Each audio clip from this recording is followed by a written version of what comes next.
Welcome dear students. तो हमने पहले हॉफस्टाड एक्सपेरिमेंट के बारे में देख लिया था, जो कि नॉर्मली किसके बारे में बता रहा था, नाभिक का जो घनत्व का rho r equal to rho naught upon 1 plus exponential r minus r half upon del. वो फॉर्मूला हमने नॉर्मली देखा था कि किस तरह से हॉफस्टाड ने एक्सपेरिमेंटल सेटअप किया था और उसके आधार पर उसको देने की कोशिश की थी। तो वो फॉर्मूला प्रायोगिक रूप से प्रैक्टिकल किए होंगे, उस आधार पर वो सही बैठ रहा था, तो उसको क्या मान लिया उसने, उसको सही मान लिया। अब द्रव्यमान स्पेक्ट्रोग्राफ से मतलब क्या है, देखें। द्रव्यमान स्पेक्ट्रोग्राफ से मतलब है कि ये हमारे पास एक कार्बन से बना हुआ एक सॉलिड है, एक ठोस है, लेकिन कार्बन के जो समस्थानिक है वो कौन कौन से हैं, 6C12, 6C13 और 6C14। इस तरह से अगर इसमें कार्बन के सारे क्या उपस्थित हों, समस्थानिक उपस्थित हों, अब उन समस्थानिकों को हमें अलग अलग करना है कि 6C12 अलग हो जाए, 6C13 अलग हो जाए, 6C14 अलग हो जाए, इस तरह से उनको अलग अलग करना है। तो उसके लिए हम यूज करते हैं द्रव्यमान स्पेक्ट्रोग्राफ। तो द्रव्यमान स्पेक्ट्रोग्राफ में होता क्या है, एक फोटोग्राफिक प्लेट होती है। फोटोग्राफिक प्लेट जैसे कि आपने एक्सरे कभी करवाया होगा, तो एक्सरे प्लेट की जो प्लेट होती है वो फोटोग्राफिक प्लेट ही होती है वो।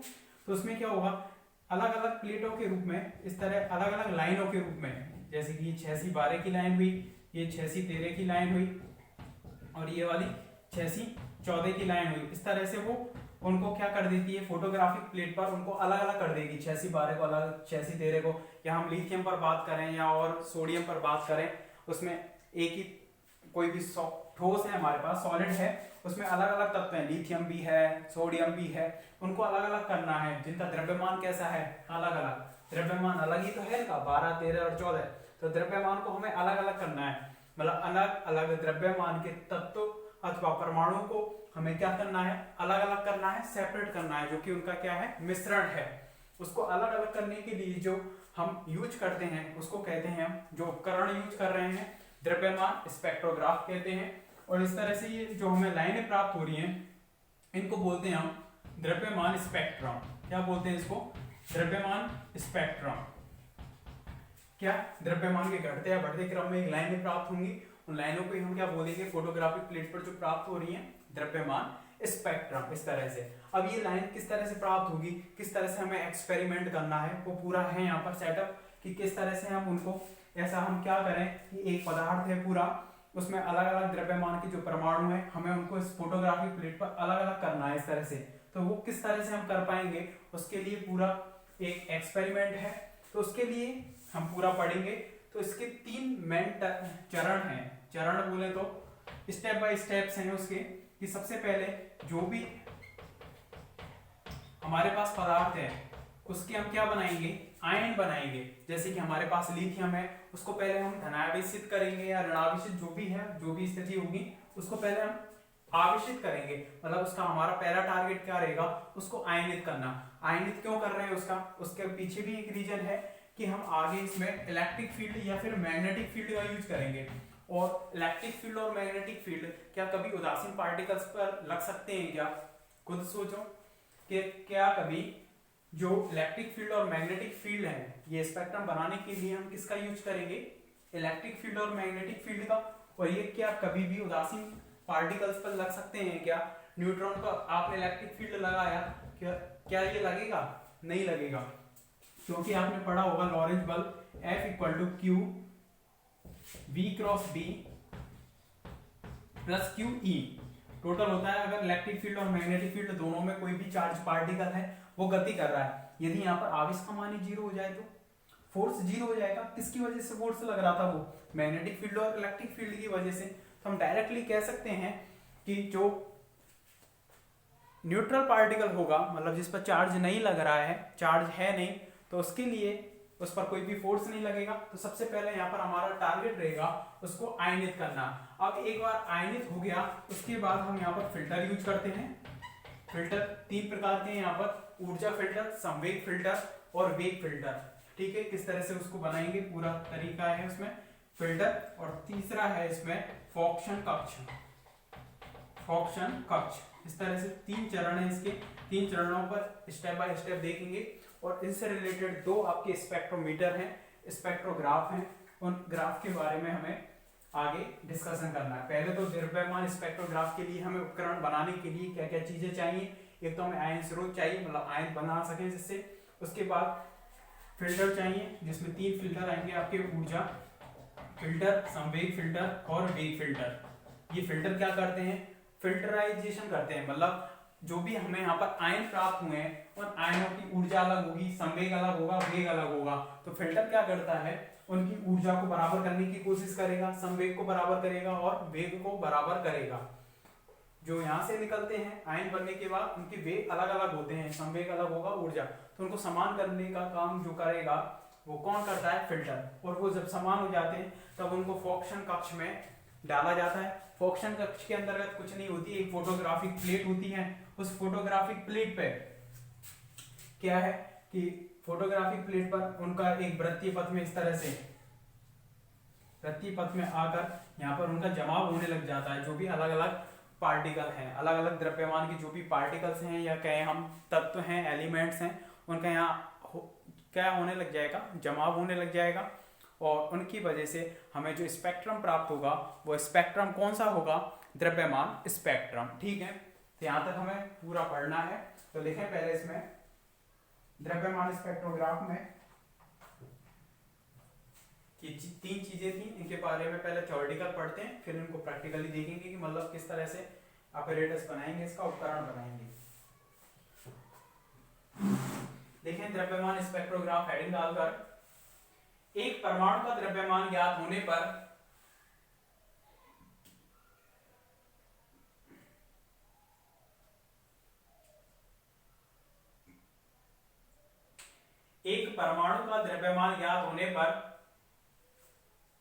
इसमें से इलेक्ट्रॉनों के द्रव्यमान को घटाकर नाभिक के द्रव्यमान को ज्ञात किया जा सकता है। कोई भी परमाणु को इसमें से इलेक्ट्रॉनों के द्रव्यमान को घटा देंगे तो किसका द्रव्यमान आ जाएगा, नाभिक का। तो नाभिक का द्रव्यमान ज्ञात किया जा सकता है।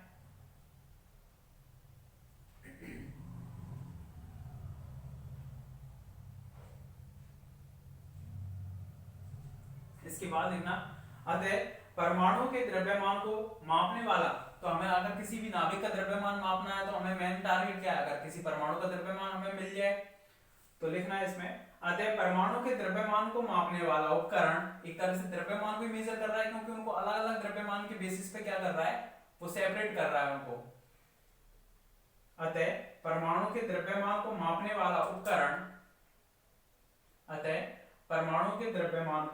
वाला उपकरण, द्रव्यमान स्पेक्ट्रोग्राफ कहलाता है।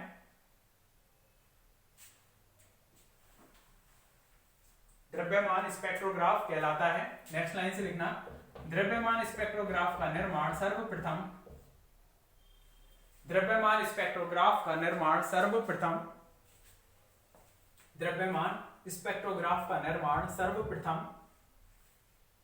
एस्टन ने किया। द्रव्यमान स्पेक्ट्रोग्राफ का निर्माण सर्वप्रथम एस्टन ने किया।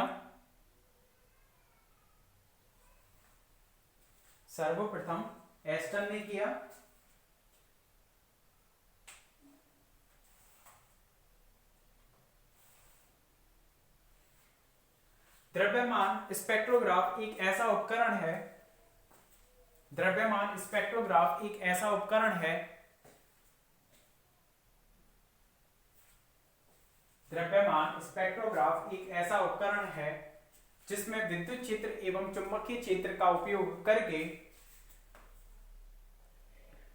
द्रव्यमान स्पेक्ट्रोग्राफ एक ऐसा उपकरण है जिसमें विद्युत क्षेत्र तथा चुंबकीय क्षेत्र का उपयोग करके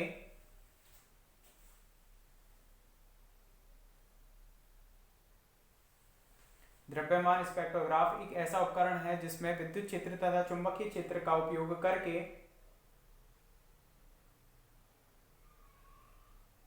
अलग अलग द्रव्यमान वाले परमाणुओं को फोटोग्राफिक प्लेट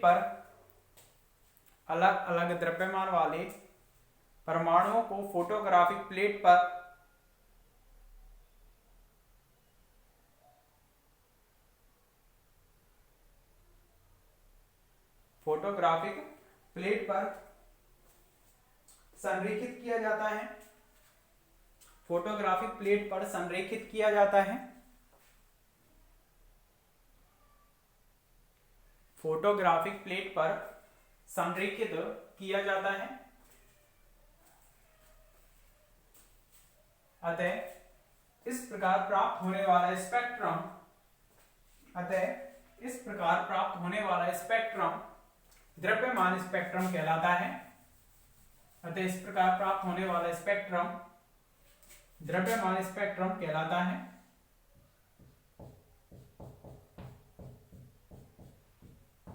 द्रव्यमान स्पेक्ट्रम कहलाता है।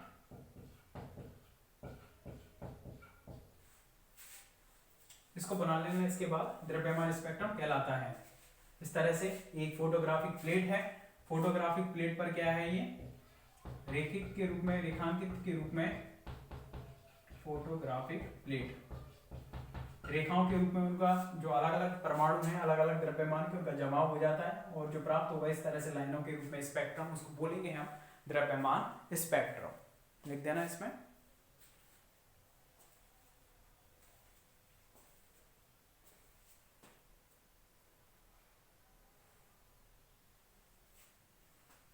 इसके बाद नेक्स्ट लाइन से लिखना, द्रव्यमान स्पेक्ट्रोग्राफ के मुख्यतः, द्रव्यमान स्पेक्ट्रोग्राफ के मुख्यतः, द्रव्यमान स्पेक्ट्रोग्राफ के मुख्यतः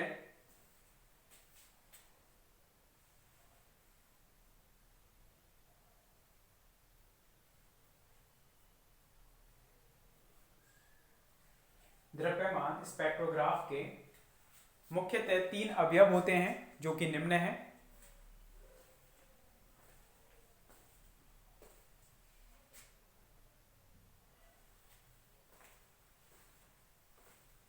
मुख्यतः 3 अवयव होते हैं जो कि निम्न है और तीनों के नाम लिख देना।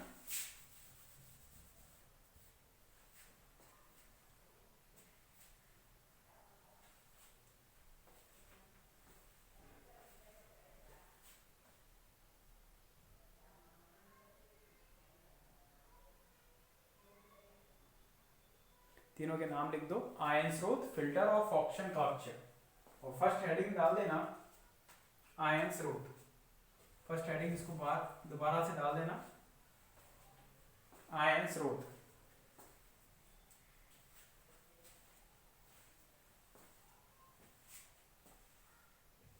तीनों के बारे में पढ़ना है इसमें कि 3 चीजें हम यूज करेंगे, आयन स्रोत, फिल्टर और फॉक्शन कक्ष, क्या क्या होते हैं इनके बारे में पढ़ना है। फर्स्ट हेडिंग डाल देना आयन स्रोत।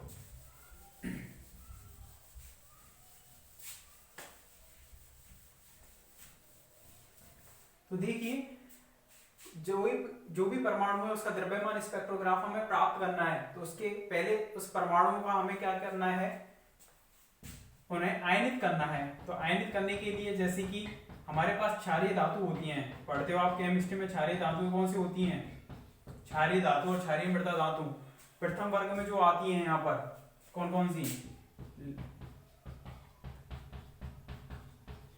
ये जो आती हैं लिथियम, सोडियम, पोटेशियम, रुबिडियम और सीजियम, ये जो आती हैं धातुएं, कौन सी धातुएं होती हैं, ये क्षारीय धातुएं। तो क्षारीय धातुएं यदि कोई भी जो भी सॉलिड है, ठोस है, उसका द्रव्यमान स्पेक्ट्रम हम प्राप्त कर रहे हैं, जिसमें लिथियम है, सोडियम है, पोटेशियम है, ये भी जो है, तो इनका हमें पहले आयनित करना है। तो आयनित करने के लिए हम क्या करेंगे, इनको तो सीधे ही हम क्या कर देंगे, गर्म कर देंगे, और गर्म करके इनके जो धातु हैं, इनके खनिजों को हम क्या कर देंगे, गर्म कर देंगे, जिससे कि ये क्या हो जाएंगे, धनावेशित हो जाएंगे, मतलब सीधे सीधे हम इनके आयन है वो प्राप्त कर लेंगे क्षारीय धातुओं के। लेकिन जो उच्च ऊर्जा सहन कर सकती है वो धातुएं, जैसे कि सोना, चांदी, AU, जो सोना चांदी होते हैं, वो उच्च टेम्परेचर, उच्च ताप को क्या कर सकते हैं, हायर टेम्परेचर को सहन कर सकती हैं। तो इसके लिए उच्च ताप तक क्या है, वो अपने आयनित नहीं हो पाती हैं, उच्च ताप पर जाकर तो वो गलित अवस्था में आती हैं, द्रवित अवस्था में। तो उनको हम क्या करें, उनके आयन बनाने के लिए क्या करें, हम करेंगे कि उनकी क्या करेंगे,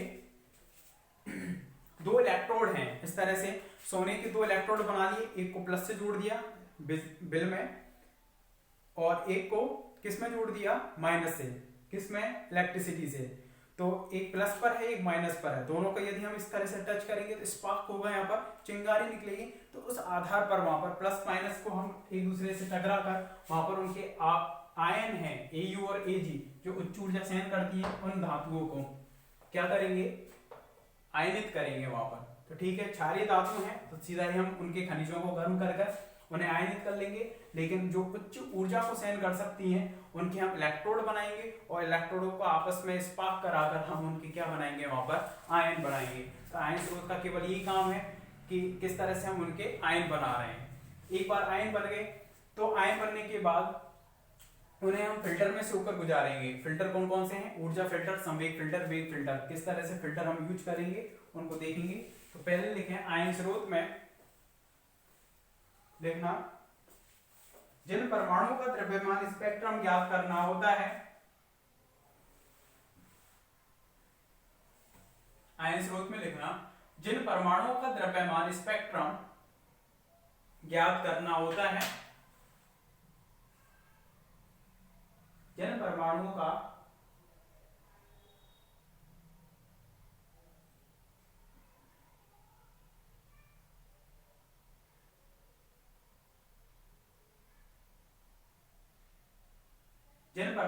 स्पेक्ट्रम ज्ञात करना होता है उन्हें सर्वप्रथम आयनित किया जाता है।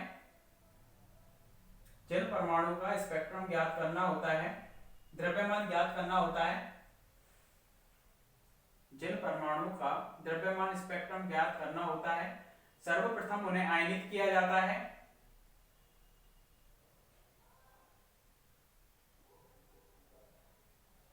आयन प्राप्त करने की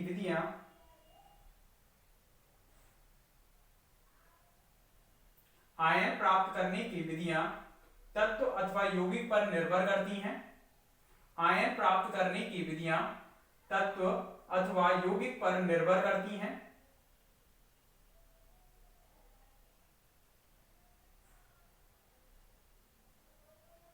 आयन प्राप्त करने की विधियां तत्व अथवा यौगिक पर निर्भर करती हैं। तत्व अथवा यौगिक पर निर्भर करती हैं। इसमें स्मॉल ए पॉइंट डालना, आयन स्रोत में ही स्मॉल ए पॉइंट डालना और उसमें लिखना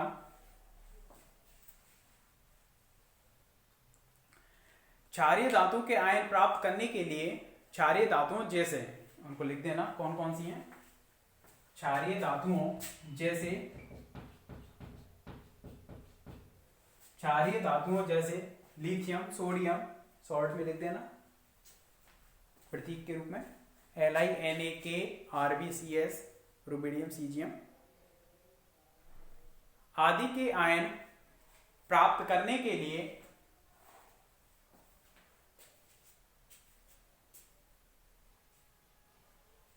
इनके खनिजों को गर्म किया जाता है। आयन प्राप्त करने के लिए इनके खनिजों को गर्म किया जाता है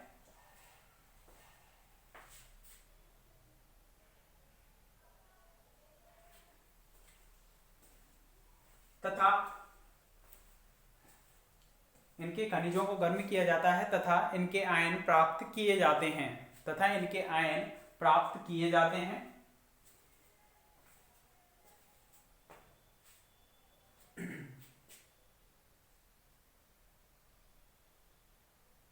इनके आयन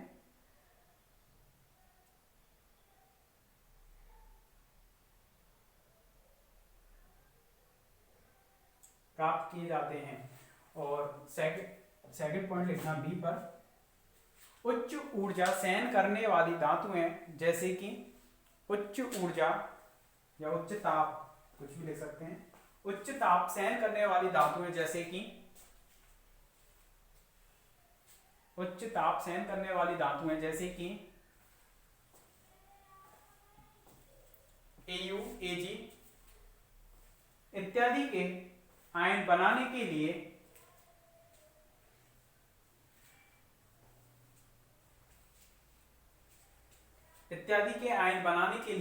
इनके इलेक्ट्रोडों के मध्य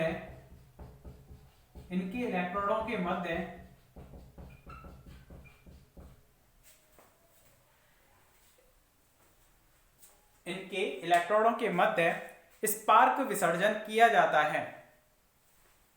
इनके इलेक्ट्रोडों के मध्य स्पार्क विसर्जन किया जाता है। आदि के आयन बनाने के लिए इनके इलेक्ट्रोडों के मध्य स्पार्क विसर्जन किया जाता है।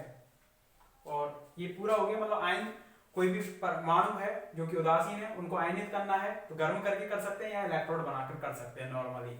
उसके बाद है सेकंड पॉइंट फिल्टर। लिखना फिल्टर में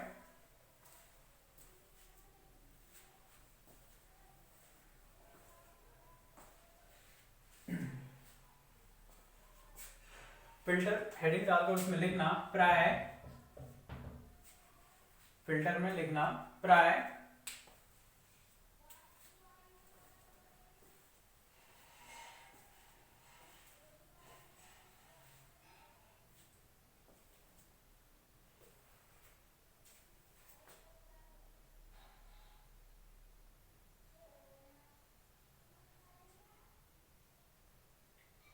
आयन स्रोत से प्राप्त,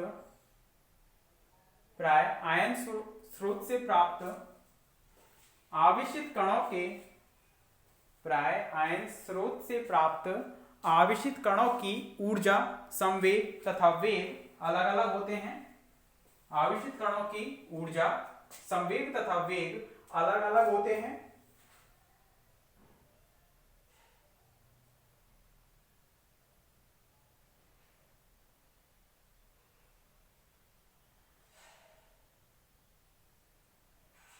अलग अलग होते हैं।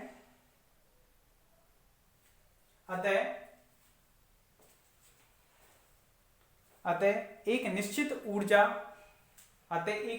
ऊर्जा, कौमा संवेग तथा वेग वाले कणों को,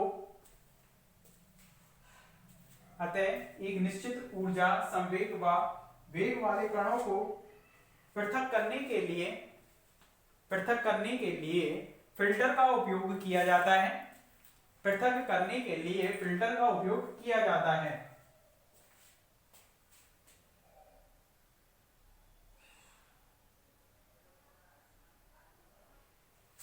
फिल्टर का उपयोग किया जाता है।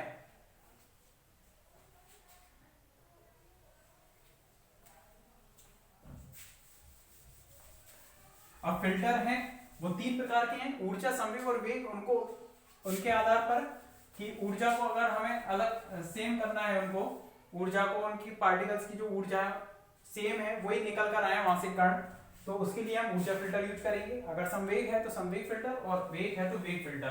तो तीनों पर हमें देखना है।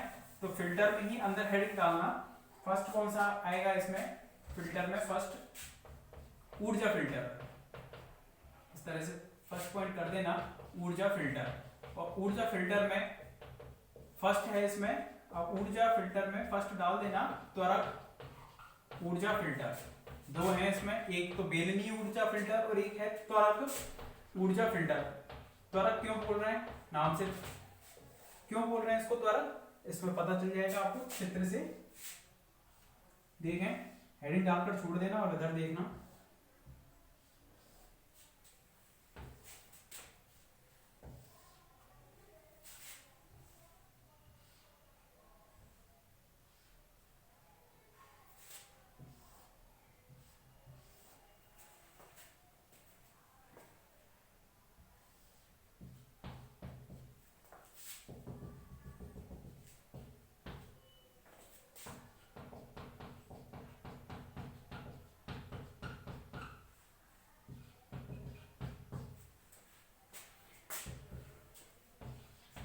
इधर देखें कि यहाँ पर दो इलेक्ट्रोड लगे हुए हैं। इलेक्ट्रोड से मतलब क्या है कि यहाँ इनके बीच में एक प्लस और माइनस, यानी कि एक तरह से इलेक्ट्रिक फील्ड लगा हुआ है। अब यहाँ पर आवेशित कण हो गए तो इलेक्ट्रिक फील्ड का यूज कर रहे हैं हम, ध्यान रखना, इलेक्ट्रिक फील्ड और मैग्नेटिक फील्ड। तो इसके लिए हमने उसको आवेशित किया था। अगर उदासीन होता तो उस पर इलेक्ट्रिक फील्ड काम ही नहीं करता, इलेक्ट्रिक फील्ड काम ही नहीं करता। तो यहाँ पर आयन स्रोत से जो प्राप्त आयन है उनका मान लिया कि हमने स्टार्टिंग में वो वेग कितना लेकर आ रहे थे, 0 वेग लेकर आ रहे थे। अब उसको हम त्वरक ऊर्जा फिल्टर में यूज भेज रहे हैं। त्वरक ऊर्जा फिल्टर में क्या है, दो एक तरह से इलेक्ट्रोड लगे हुए हैं, कक्ष लगे हुए हैं, एक पॉजिटिव पर है एक नेगेटिव पर है। तो इस तरह से अगर ये धनावेशित कण होगा तो इस पर माइनस रख देंगे तो वो उसको क्या करेगा, अट्रैक्ट करेगा, तो प्लस से माइनस की ओर वो भगेगा। तो एक तरह से उसकी ऊर्जा होगी। तो पहले तो कोई भी ऊर्जा नहीं लेकर आ रहा है, लेकिन वो एकदम से यहाँ पर अट्रैक्ट होगा, तो उसके पास कौन सी एनर्जी मैक्सिमम होगी, mv², हाफ mv², ठीक है, ये एनर्जी होगी। और वो कितने के बराबर होगी उसकी, इसके बीच में दोनों के इलेक्ट्रॉनों के बीच में अगर विभवांतर कितना है v मान लिया, तो उसको एनर्जी कितनी मिल जाएगी, यहाँ पर हाफ mv² ऊर्जा है, तो यही ऊर्जा कितने के बराबर हो जाएगी, qv के बराबर। अरे एनर्जी आप पढ़ते हो, E एनर्जी है, ये एनर्जी इक्वल टू qv। अगर कोई भी चार्ज पार्टिकल v विभवांतर में प्रवेश कर रहा है तो उससे उसको एनर्जी कितनी मिलेगी, एनर्जी इक्वल टू qv। ये वाला तो इलेक्ट्रिक फील्ड है, ये ध्यान रखना, ये इलेक्ट्रिक फील्ड रिप्रेजेंट किया है, और ये क्या है, एनर्जी, ऊर्जा, तो कितनी मिलेगी, qv। तो इसके लिए जो प्रॉपर गतिज ऊर्जा, पहले तो वेग 0 था, मतलब गतिज ऊर्जा 0 थी। अब जैसे वो प्रवेश कर रहा है तो उसको जो गतिज ऊर्जा है वो पूरी की पूरी किससे मिल रही है, उसके अंतर्गत जितना भी विभवांतर हमने दोनों के बीच में लगाया है, जितना भी हमने इलेक्ट्रिक फील्ड लगाया है, तो उससे कितनी मिलेगी, qv इक्वल टू qv से। और q क्या है, जो भी आवेशित कण है उस पर आवेश कितना भी हो सकता है, +1 +2 +3, जैसे कि लिथियम +1 हो सकता है, लिथियम +2, इस तरह से भी हो सकता है, कितना भी चार्जेस हो सकता है उस पर आवेशित। तो Q इक्वल टू हमने मान लिया कितना आवेश है उस पर, Ne आवेश है, Q इक्वल टू Ne आवेश लेकर उसमें आवेशित कण प्रवेश कर रहा है, Q NeV क्या हो जाएगी, हाफ mv², उसकी टोटल एनर्जी है वो इतने के बराबर हो जाएगी। Ne उस पर चार्ज फिक्स है, V क्या है, पोटेंशियल डिफरेंस, विभवांतर, इन दोनों इलेक्ट्रॉनों के बीच में या कक्षों के बीच में क्या है, विभवांतर, वो फिक्स होगा। तो मतलब इसमें से जो भी कक्ष में से पहले आयन स्रोत है, ठीक है, जब वो ऊर्जा फिल्टर में से, या त्वरक ऊर्जा फिल्टर हम बोल रहे हैं क्योंकि त्वरक होकर निकल रहे हैं वो यहां से, त्वरक ऊर्जा फिल्टर, तो इसका काम क्या है, यहाँ पर त्वरक ऊर्जा फिल्टर का, उसको त्वरित कर रहा है चार्ज को, और यहां से यहां तक पहुंचा रहा है। तो सभी के जो चार्ज हैं, हाफ mv² क्या रही है उसकी ऊर्जा, वो किस पर डिपेंड कर रही है, v पर, और v का मान कांस्टेंट रख रहे हैं, उसको चेंज नहीं कर रहे हैं। तो सभी पार्टिकल जिसका भी द्रव्यमान कितना होगा, ध्यान रखना, यहाँ पर जिनका भी मास, अब अलग अलग मास है सभी का, एक चीज ध्यान रखना, यहाँ से जो पार्टिकल गुजर रहे थे सभी का मास अलग अलग था, सभी का मास अलग अलग था, लेकिन हम मानकर चल रहे हैं कि सभी पर जो चार्जेस आया है वो चार्जेस कैसा है, पॉजिटिव, यानी कि n का मान या तो +1 ही होगा, या +2 ही होगा, या +3 ही होगा, वो फिक्स है। तो यहाँ पर एक ही द्रव्यमान के जो भी पार्टिकल होंगे, वो उन सभी पार्टिकल्स की ऊर्जा कैसी हो गई, सेम हो गई। ये पूरे टर्म किसको रिप्रेजेंट कर रही है, गतिज ऊर्जा या टोटल ऊर्जा को, क्योंकि स्थितिज ऊर्जा कितनी होगी, 0 होगी, क्वांटम पार्टिकल्स के लिए बात कर रहे हैं वहां पर। तो टोटल जो एनर्जी है, जिनका भी द्रव्यमान m है उनके लिए फिक्स रहेगी, जिनका द्रव्यमान m डैश है उनके लिए ऊर्जा उनकी फिक्स हो जाएगी।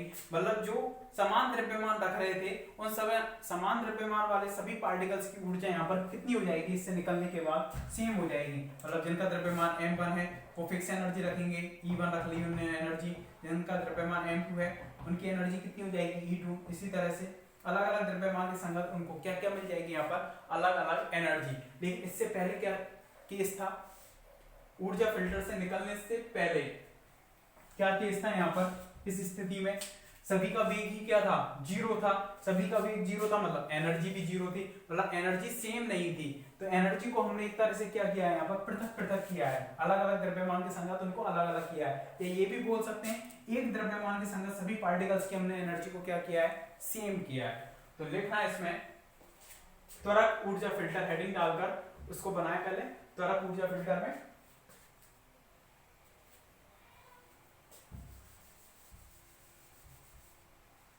इसको बना दो पूरा।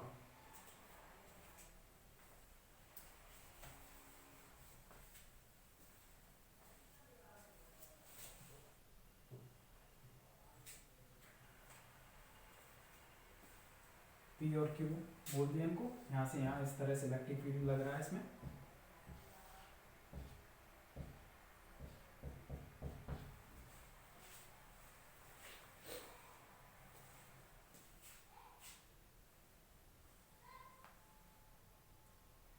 कक्षें या इनको इलेक्ट्रोड के रूप में हम देख सकते हैं, प्लेटें हैं ये धातु की, उनके बीच में हमने विभवांतर लगाया प्लस माइनस का।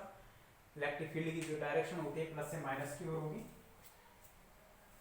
ठीक है।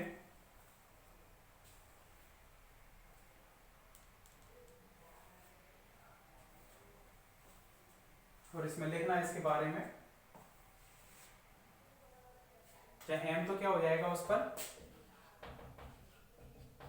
आवेशित जो भी कण है, आवेशित कण का द्रव्यमान हो जाएगा यहाँ पर स्मॉल m या कैपिटल M से किसी भी रिप्रेजेंट कर सकते हो। स्मॉल m, v क्या है उसका वेग, और v क्या है कैपिटल V, जो p q प्लेट है उनके बीच में, p q प्लेट के मध्य विभवांतर, p व q प्लेट के मध्य क्या है यहाँ पर विभवांतर। ये चीजें हैं यहाँ पर।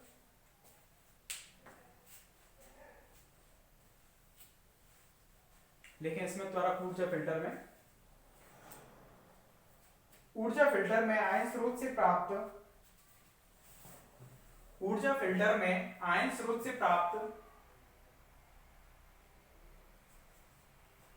V इक्वल टू 0 वाले आयन, V इक्वल टू वेग इक्वल टू 0, वेग इक्वल टू 0 वाले आयन बाईं ओर से प्रवेश करते हैं,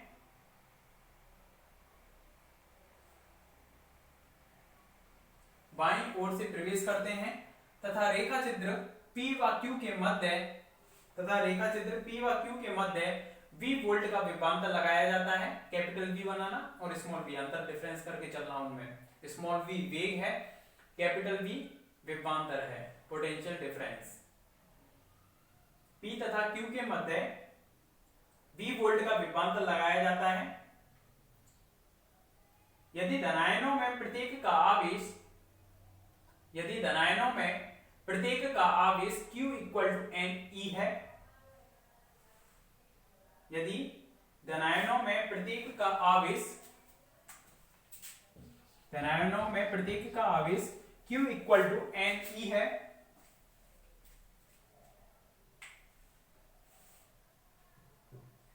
तब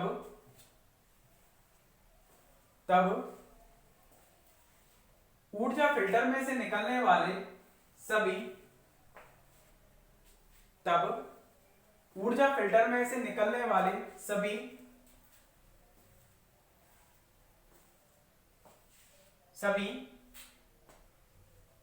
आयनों की गतिज ऊर्जा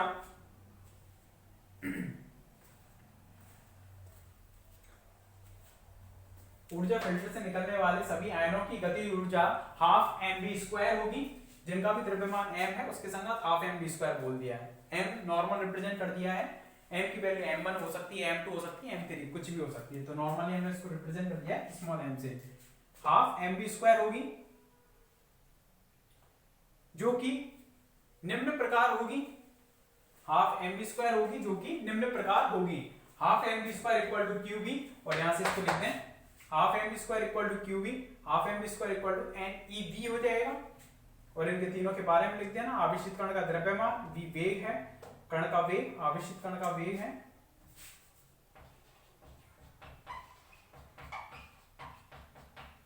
और P व Q प्लेट के मध्य विभवांतर लगाया है। तो टोटल जो हाफ mv² जो एनर्जी मिली है ऊर्जा संरक्षण के नियम से, यहाँ तक तो वेग 0 था, तो यहाँ पर जो उसको वेग मिला है किसकी वजह से मिला है, एनर्जी की वजह से उसको ऊर्जा। और ऊर्जा कितनी मिली है उसको, वहां पर इलेक्ट्रिक फील्ड से E इक्वल टू QV। तो QV, Q की वैल्यू यहां पर पुट कर दी Ne। यहां तक पूरा लिखने के बाद इसके बाद लिख देना एक लाइन, अतः स्पष्ट है कि ऊर्जा फिल्टर से निकलने के बाद, अतः स्पष्ट है कि ऊर्जा फिल्टर से निकलने के बाद सभी m द्रव्यमान वाले कणों की ऊर्जाएं समान होंगी। सभी m द्रव्यमान वाले कणों की ऊर्जाएं समान होंगी। m द्रव्यमान, ये ध्यान रखना, मतलब किसी का m1 है तो उसके संगत उन सभी की ऊर्जाएं समान हो जाएगी। जिनका m2 है तो उसके संगत उन सभी कणों की ऊर्जाएं वहां पर क्या होंगी, समान होंगी। क्योंकि हम क्या पढ़ रहे हैं, द्रव्यमान स्पेक्ट्रोग्राफ। तो एक द्रव्यमान जिनका भी समान है उसमें, जैसे 6C12 के परमाणु हैं, सभी का द्रव्यमान समान है, तो वो एक फिक्स एनर्जी रखेंगे E1। 6C13 है वो E2 रखेंगे, 6C14 है वो E3 रखेंगे, इस तरह से। अतः स्पष्ट है कि ऊर्जा फिल्टर से निकलने के पश्चात m द्रव्यमान कणों की ऊर्जाएं, सभी m द्रव्यमान कणों की ऊर्जाएं समान होंगे। ठीक है, इसके बाद नेक्स्ट टॉपिक पढ़ेंगे हम, इसी में ही है, बेलनीय ऊर्जा फिल्टर में। सेकंड पॉइंट है इसमें, बेलनीय ऊर्जा फिल्टर। ये तो कौन सा हो गया, त्वरक ऊर्जा फिल्टर। इसके बाद है बेलनीय ऊर्जा फिल्टर। उसमें बेलनीय रूप में होगा, एक वृत्तीय रूप में होता है, सिलेंड्रिकल शेप में, और उसका यूज करते हुए एक तरह से बेलनीय कैपेसिटर होता है, संधारित्र। आपने 3 संधारित्र पढ़े होंगे, एक तो इस तरह से समांतर प्लेट संधारित्र, एक बेलनीय संधारित्र, और एक गोलीय संधारित्र। गोलीय प्लेट होती है उसमें, एक गोले के ऊपर दूसरी गोला होता है, इस तरह से गोलीय प्लेट संधारित्र। तो उसमें हम बेलनीय संधारित्र का यूज करके बेलनीय ऊर्जा फिल्टर को बनाएंगे। ये काम करेंगे हम नेक्स्ट लेक्चर में। Okay, thank you.